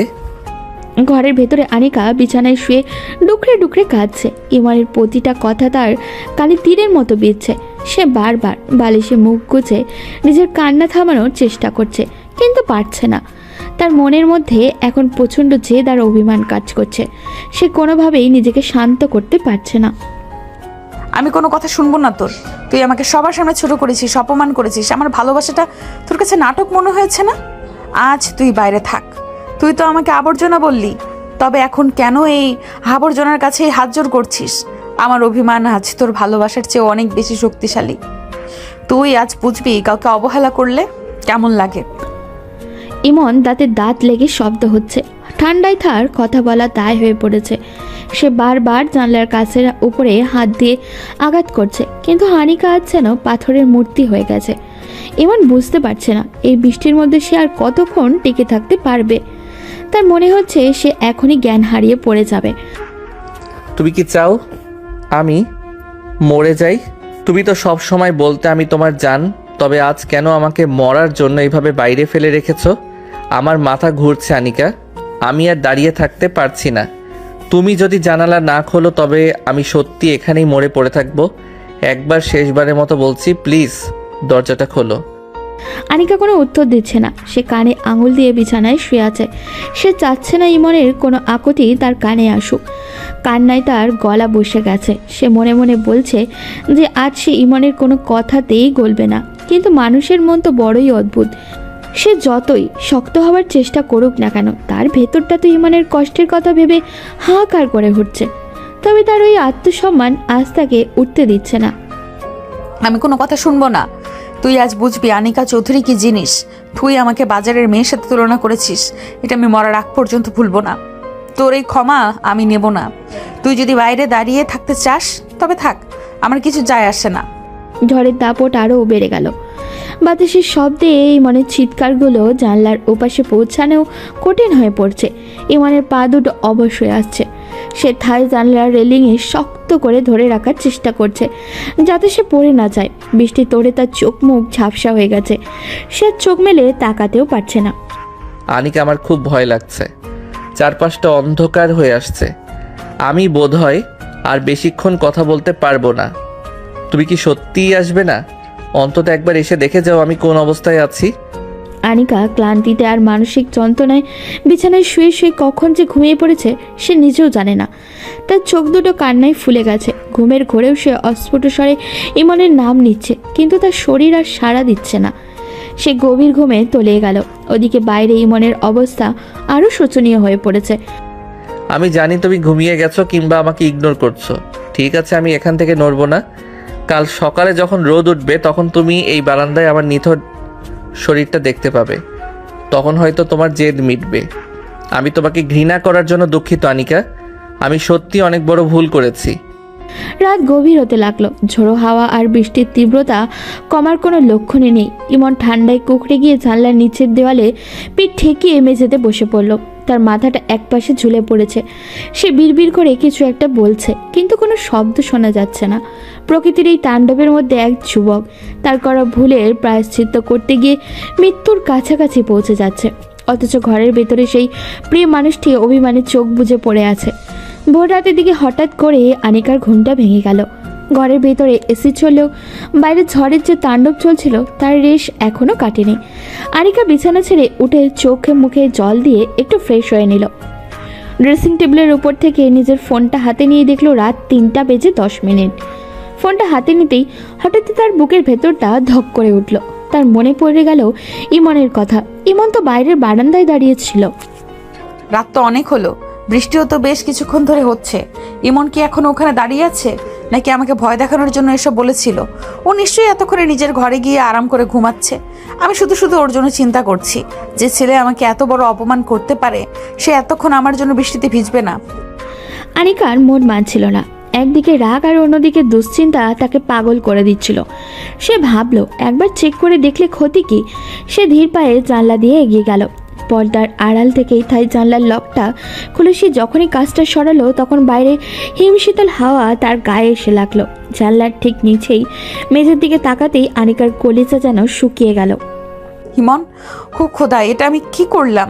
তুই সত্যি এখানে পড়ে আছিস? হ্যাঁ ইমন, কথা বল, চোখ খোল বলছি। আমি তো ভেবেছিলাম তুই চলে গেছিস। তুই এই ঠান্ডার মধ্যে কেন এইভাবে পড়ে আছিস? অনিকা দেখলো ইমন জানলার নিচের দেওয়ালে পিঠ ঠেকিয়ে মেঝেতে কুকড়ে পড়ে আছে। তার গায়ের শার্টটা একদম ভিজে চপচপে হয়ে আছে। ইমনের গায়ের রং ফ্যাকাশে হয়ে নীলচে মরে গেছে। সে থর থর করে কাঁপছে আর মুখ দিয়ে অস্পষ্ট আওয়াজ বের হচ্ছে। আনিকা আতঙ্কিত হয়ে চিৎকার করে উঠল। সে দ্রুত জানলার পাল্লাটা পুরোপুরি সরিয়ে বাইরে বেরিয়ে এলো। ইমন, তুই আমার দিকে তাকা। আমি জানতাম না তুই সত্যি এতটা পাগল হয়ে যাবি। আমি তো শুধু রাগের মাথায় ওসব বলেছিলাম। তুই কেন এই বৃষ্টির মধ্যে দাঁড়িয়ে থাকলি? আমার উপর তোর এতটুকুও কি অধিকার নেই যে তুই জোর করে দরজা খুলে ভেতরে আসবি? উঠে দাঁড়া ইমন, প্লিজ, আমাকে ভয় দেখাস না। তোর শরীর তো বরফের মতো ঠান্ডা হয়ে গেছে। ইমন কোনো কথা বলতে পারল না। সে শুধু আধবোঝা চোখে আনিকার দিকে একবার তাকালো। তার চোখের মণিগুলো স্থির হয়ে আসছে। আনিকা আর এক মুহূর্তও দেরি করলো না। সে নিজের গায়ের ওড়নাটা দিয়ে ইমনের মাথাটা মুছে দেওয়ার চেষ্টা করলো, কিন্তু লাভ হলো না। সে দুই হাতে ইমনকে চাপটে ধরে টেনে তোলার চেষ্টা করতে লাগলো। তোকে ভেতরে যেতেই হবে। আমি তোকে মরতে দেব না। তুই আমাকে যতই গালি দিস না কেন, আমি তোকে ছাড়বো না। উঠে দাঁড়া ইমন, একটু শক্তি কর। আমি একা তোকে টানতে পারছি না। ওরে বাবা, এত ঠান্ডা কি করে হলো তোর শরীর? আনিকা অনেক কষ্টে ইমনের একটা হাত নিজের কাঁধের উপরে তুলে নিল। ইমনের অবশ শরীরটা সে টেনে টেনে ঘরের ভিতরে নিয়ে এলো। ঘরে ঢোকানোর পর সে তড়িঘড়ি করে বারান্দার দরজাটা বন্ধ করে দিল। ইমনকে সে ফ্লোরের কার্পেটের উপরেই শুইয়ে দিল। ইমনের দাঁতের দাঁত লেগে এক অদ্ভুত শব্দ হচ্ছে। আনিকা আলমারি থেকে দ্রুত কয়েকটা মোটা কম্বল আর শুকনো তোয়ালে বের করে আনলো। আমি আসছি ইমন, তুই ভয় পাস না। আমি এই তোকে শুকনো করে দিচ্ছি। আমার মাথাটা কেন যে এত জেদি হলো? কেন আমি একবার জানলাটা খুলে দেখলাম না? আমি কি তোকে সত্যিই মেরে ফেলবো নাকি? তুই রাগ করেছিস বলে কি আমিও ওইরকম করব? আমার মতো জঘন্য মেয়ে আর এই দুনিয়াতে নেই। আনিকা পাগলির মতো ইমনের ভেজা কাপড়গুলো ছাড়িয়ে দিতে তাকে শুকনো তোয়ালে দিয়ে ঘষে দিতে লাগলো, যাতে শরীরের রক্ত চলাচল স্বাভাবিক হয়। সে ইমনের হাত আর পা মালিশ করতে শুরু করলো। ইমনের এই অবস্থা দেখে আনিকার দু চোখ দিয়ে ঝড় করে জল পড়ছে। তার সেই দাপট আর রাগ এখন এক নিমিষেই ভস্ম হয়ে গেছে। তার সামনে এখন শুধু তার প্রিয় মানুষটার জীবন বাঁচানোর লড়াই। আনিকা ইমনের কপালে আর হাতের তালু স্পর্শ করতেই আতকে শিউরে উঠল। ইমনের সমস্ত শরীর মৃত মানুষের মতো বরফ হয়ে গেছে। বৃষ্টির জলে দীর্ঘক্ষণ ভিজে ইমনের শরীরের তাপমাত্রা বিপজ্জনকভাবে কমে গেছে। আনিকা নিজের দু হাতে ইমনের হাতগুলো ঘষতে শুরু করলো, যাতে কিছুটা উষ্ণতা ফিরে আসে। সে পাগলের মতো ঘরের এসি বন্ধ করে দিল এবং রিমটা হিটার অন করে দিল। ইমন, তুই কথা বল, আমার দিকে তাকা। আমি তোকে ক্ষমা করে দিয়েছি রে। আমি আর কোনোদিন তোর উপর রাগ করব না। তুই শুধু একবার চোখ খোল। কেন তুই আমার মতো একটা মেয়ের জন্য নিজের জীবনটা এইভাবে বাজিয়ে রাখলি? আমি তো অতটা দামি কেউ নই তোর কাছে। আনিকা যখনই ইমনের বুকের ওপরে মাথা রেখে তার স্পন্দন শোনার চেষ্টা করছিল, তখন সে খুব ক্ষীণ একটা অদ্ভুত শব্দ শুনতে পেল। ইমন বিড়বিড় করে শুধু একটাই বলার চেষ্টা করছে। আনিকা কান্না থামিয়ে খুব মনোযোগ দিয়ে কান পাতল ঠোঁটের কাছে। ইমনের ঠোঁট দুটো থর থর করে কাঁপছে আর মুখ দিয়ে খুব অস্পষ্ট স্বরে কথা বেরিয়ে আসছে। প্লিজ আমাকে ক্ষমা করে দাও আনিকা, আমি সত্যিই খুব বড় অপরাধ করেছি। আমি তোমার ভালোবাসা বুঝতে পারিনি, আমি তোমাকে অনেক কষ্ট দিয়েছি, আমাকে ক্ষমা করো। ইমনের মুখে ওই কথাগুলো শুনে আনিকার বুকটা হু হু করে উঠল।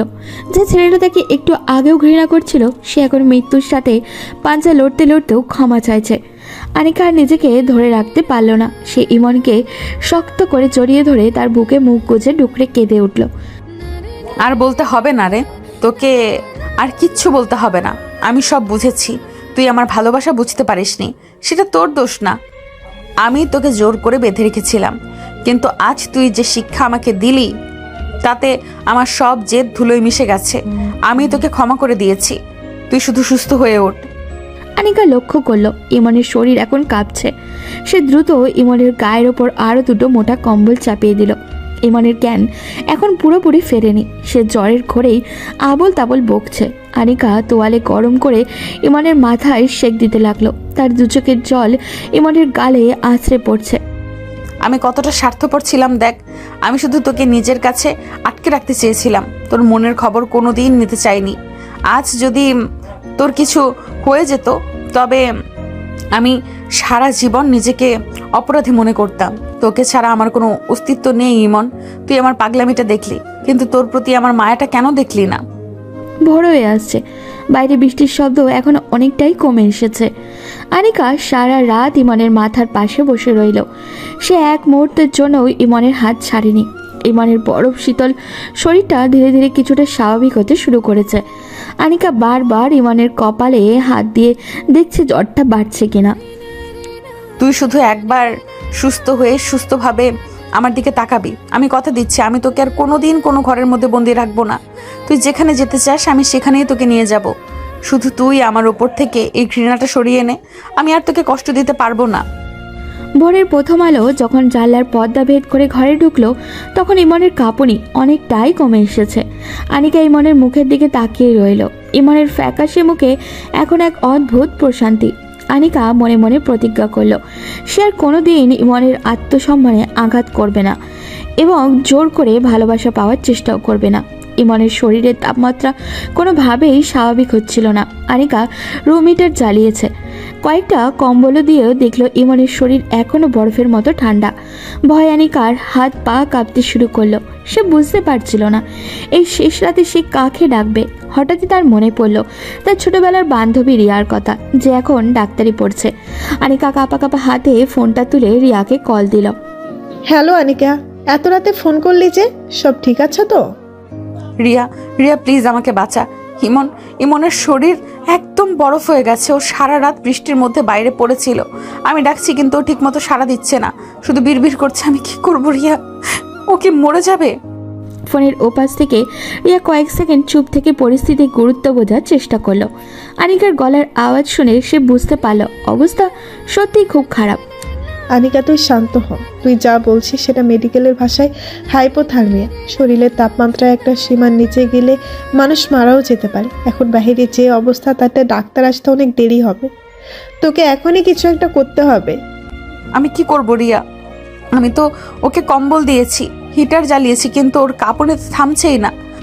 শোন, শুধু বাইরের হিটার বা কম্বলে কাজ হবে না, ওর শরীরের ভেতরে উষ্ণতা পৌঁছাতে হবে। এখন একটাই উপায় আছে, একে বলে স্কিন টু স্কিন কন্ট্রাক্ট। তোকে তোর শরীরের উষ্ণতা তাকে দিতে হবে। ওকে শক্ত করে জড়িয়ে ধরে শুয়ে থাক, যাতে তোর শরীরের তাপমাত্রা ওর শরীরে পৌঁছায়। এটাই এখন ওকে বাঁচানোর সবচেয়ে দ্রুত উপায়। দেরি করিস না আনিকা। রিয়ার কথা শুনে আনিকা মুহূর্তের জন্য স্তব্ধ হয়ে গেল। কিন্তু ইমনের ফ্যাকাশে আর নীল হয়ে যাওয়া মুখের দিকে তাকিয়ে তার সমস্ত জড়তা কেটে গেল। ইমনের জীবন বাঁচানোর এখন তার কাছে সবচেয়ে বড় ধর্ম। আনিকা ফোনটা রেখে দিয়ে দ্রুত ইমনের পাশে শুয়ে পড়ল। আমাকে ক্ষমা করে দিস ইমন, আমি তোকে আমি তোকে বাঁচানোর জন্য আমাকে এটা করতেই হবে। আমি তোকে হারাতে পারবো না, তোকে কথা দিতে হবে তুই আমাকে ছেড়ে যাবি না। আনিকা ইমনকে খুব শক্ত করে নিজের বুকের সাথে জড়িয়ে ধরল। সে নিজের সমস্ত উষ্ণতা দিয়ে ইমনের সেই বরফ শীতল শরীরটাকে আঁকড়ে রাখলো। ইমনের ঠান্ডা শরীরটা যখন আনিকার শরীরের সংস্পর্শে এলো, আনিকা নিজেও একবার শিউরে উঠল, কিন্তু সে ইমনকে ছাড়লো না, বরং আরও নিবিড়ভাবে তাকে ধরে রাখলো। তুই কত কষ্ট পেয়েছিস আমি জানি। এই শরীরটা আজ আমার অপমানের কারণে এমন পাথর হয়ে গেছে। আমি কথা দিচ্ছি ইমন, তুই একবার সুস্থ হয়ে ওঠ। আমি তোকে আর কোনোদিন কষ্ট দিব না, তুই শুধু ফিরে আয়। ঘরের নিস্তব্ধতায় শুধু ঘড়ির কাটার শব্দই শোনা যাচ্ছিল। আনিকা চোখ বন্ধ করে মনে মনে প্রার্থনা করতে লাগলো। কিছুক্ষণ পর আনিকা অনুভব করলো ইমনের সেই হাড় কাঁপানো শরীরটা ধীরে ধীরে শান্ত হতে শুরু করেছে। ইমনের নিঃশ্বাস এখন আর আগের চেয়ে একটু বেশি স্বাভাবিক। আনিকা বুঝতে পারলো রিয়ার বুদ্ধিটা কাজ করেছে। ভাগ্যিস রিয়া ছিল, তোর কিছু হলে আমি কার মুখ চেয়ে বাঁচতাম ইমন। তুই তো আমার সব। আমি তোকে ভালোবাসি বলেই তোকে বেঁধেছি, কিন্তু আজ বুঝতে পারছি ভালোবাসা মানে আগলে রাখা, আটকে রাখা নয়। ভোরের আলো যখন জানলার পর্দা দিয়ে ঘরের ভেতরে ঢুকতে শুরু করলো, আনিকা অনুভব করলো ইমনের শরীর এখন আর আগের মতো ঠান্ডা নেই। ইমনের শরীরে প্রাণের স্পন্দন ফিরে আসছে। আনিকা ক্লান্তিতে ইমনের বুকে মাথা রেখে একসময় চোখ বুঝল। তার সারা রাতের লড়াই আর কান্না আজ সার্থক হতে চলেছে। ইমনের জ্ঞান ফিরল বেশ দেরিতে। চোখ মেলতেই সে অনুভব করলো তার বুকের উপরে বেশ ভারী কিছু একটা চেপে আছে। শরীরের দুর্বলতা কাটিয়ে সে নিচের দিকে তাকিয়ে দেখলো আনিকা একদম ছোট্ট বাচ্চাদের মতো গুটিসুটি মেরে তার বুকের উপরে মাথা রেখে গভীর ঘুমে আচ্ছন্ন। আনিকার মুখটা দেখলেই বোঝা যাচ্ছে সে সারা রাতটা কতটা ধকল আর কান্নার ওপর দিয়ে গেছে। আমি জানতাম আনিকা, তুমি আমাকে মুখে যতই গালি দাও বা দূরে সরিয়ে দাও, তুমি কখনোই আমাকে একা ফেলে থাকতে পারবে না। তোমার ভালোবাসা যতটা জেদি ঠিক ততটাই নরম। আমি জানতাম শেষ পর্যন্ত তুমি আমাকে আগলে রাখবে। ইমন হালকা একটু হাসলো। আনিকার এই শান্ত আর মায়াবী রূপ দেখে তার মনে জমে থাকা সবটুকু ঘৃণা যেন এক নিমিষেই কর্পূরের মতো উড়ে গেল। সে নিজের হাতটা বাড়িয়ে আনিকাকে আরও নিবিড়ভাবে জড়িয়ে ধরল। ইমনের হাতের স্পর্শ আর শরীরে নড়াচড়া আনিকার কাঁচা ঘুমটা ভেঙে গেল। সে চোখ মেলতেই দেখলো ইমন তার দিকে তাকিয়ে হাসছে এবং তাকে জড়িয়েও ধরে আছে। ইমন, তুই কখন এলি? শরীর এখন কেমন লাগছে? মাথা ঘুরছে না তো? দাঁড়া আমি রিয়াকে ফোন দেই। তোর তো অনেক জ্বর ছিল। আনিকা যখন হন্তদন্ত হয়ে ইমনের বুক থেকে উঠতে যাচ্ছিল, ঠিক তখনই ইমন সজোরে আনিকার হাত ধরে তাকে আবারও নিজের বুকের ওপরে টেনে নিল। আনিকা অপ্রস্তুত হয়ে ইমনের চোখের দিকে তাকালো। সে বারবার ওঠার চেষ্টা করছিল, কিন্তু ইমন তাকে এক চুলো নড়তে দিচ্ছিল না। হ্যাঁ ইমন, কি করছিস? ছাড় আমাকে। তোর শরীর এখন অনেক দুর্বল, তুই এখন বিশ্রাম নে। আমি তোর জন্য গরম কিছু নিয়ে আসি। ছাড় বলছি। না, ছাড়বো না। এতদিন তো অনেক হয়েছে তোমার অত্যাচার, তোমার জোর জবরদস্তি। যখন যা চেয়েছো তাই করেছো, আমাকে নিজের সম্পত্তি ভেবে যা ইচ্ছা তাই করেছো, কিন্তু আর নয়। এখন থেকে তুমি শুধুই আমার। আজ থেকে আমি তোমাকে বন্দি করব আমার এই ভালোবাসার খাঁচায়। ইমনের মুখেই কথাগুলো শুনে আনিকা একদম স্তব্ধ হয়ে গেল। সে ইমনের চোখের দিকে তাকিয়ে রইল। ইমনের সেই আগের রাগে চাহনি আর নেই, সেখানে এখন এক অদ্ভুত মায়া কাজ করছে। ইমন আনিকার হাতটা নিজের হাতের মুঠোয় নিয়ে কপালে ঠেকালো। আনিকা, আমি রাগের মাথায় কাল তোমাকে অনেক বাজে কথা বলেছি। নিলয়ের কথা শুনে আর তোমার এই অবস্থা দেখে আমি আমার ভুল বুঝতে পেরেছি। তুমি যেমন জোর করে নিজের ভালোবাসা আদায় করতে চেয়েছো, আমাকেও তো একটু সময় দিতে হবে সেই ভালোবাসা বুঝে ওঠার জন্য।